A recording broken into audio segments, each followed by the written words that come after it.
Hey guys, welcome back to JLETek. In today's video, we're going to be looking at the TP-Link WR700N mini router. Let's get into it. So I picked this up for a friend of mine who is having some networking issues at home.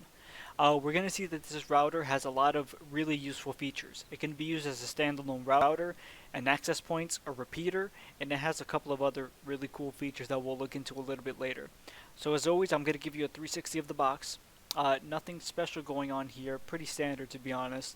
Once we get on the inside, we're going to be greeted immediately by the device and some paperwork. Towards the front, we're going to have the blue LED light to let us know when the device is on. Nothing around the top or side. On the back, we have the SSID and Wi-Fi password and the prongs for the power. And towards the bottom, we're going to have the LAN WAN ports. It also comes with this Ethernet cable. It's flat and white, pretty nice in my opinion. We also have the resource CD, a quick installation guide, and also the installation guide for the Mac OS X. So the setup of this device is pretty simple. The first thing you're going to want to do is make a note of the SSID and password that's along the back of the device. You're going to want to take the RJ45 cable that came with the packaging and just plug it into the bottom. And from there, we're just going to simply plug it into the wall. Pretty simple setup. Once you get it plugged in, you're going to notice the blue LED flashing towards the front, and that's how we know that the device is powered on and ready to be connected on the other end. So the next thing you're going to do is go over to your router or switch. You're going to take the other end of the RJ45 cable and plug it into one of the available LAN ports. Again, super simple. So for this portion, we're going to go ahead and switch to the PC view. We're going to go ahead and find the SSID of the mini router on our computer, and we're going to go ahead and enter the included password that was on the back of the device. Once we go ahead and enter that, we'll hit yes or no depending on what you want on that prompt. It's going to check for the network settings. It takes a bit as always, but then you're going to go ahead and get connected if you enter the password correctly. So I'm also going to show you guys how to get connected to your TP-Link device if you have one. What you're going to want to do is navigate to 192.168.0.254. The default password is admin, and then you're going to go ahead and get greeted by the status page. It gives you just a quick overview of the device. If we go over on the left, we have our quick setup guide, which pretty much is a wizard to get the device set up.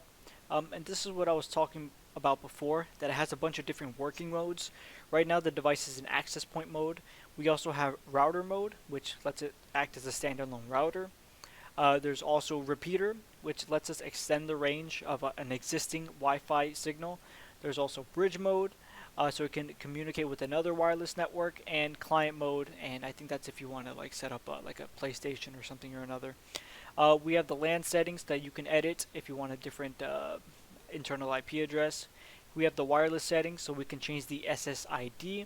Wireless security lets us edit the security settings like the password. We have MAC filtering, so we can choose what devices connect to the wireless signal. And we have wireless advanced and wireless statistics. If you're interested in this kind of information, the TP-Link has it available for you.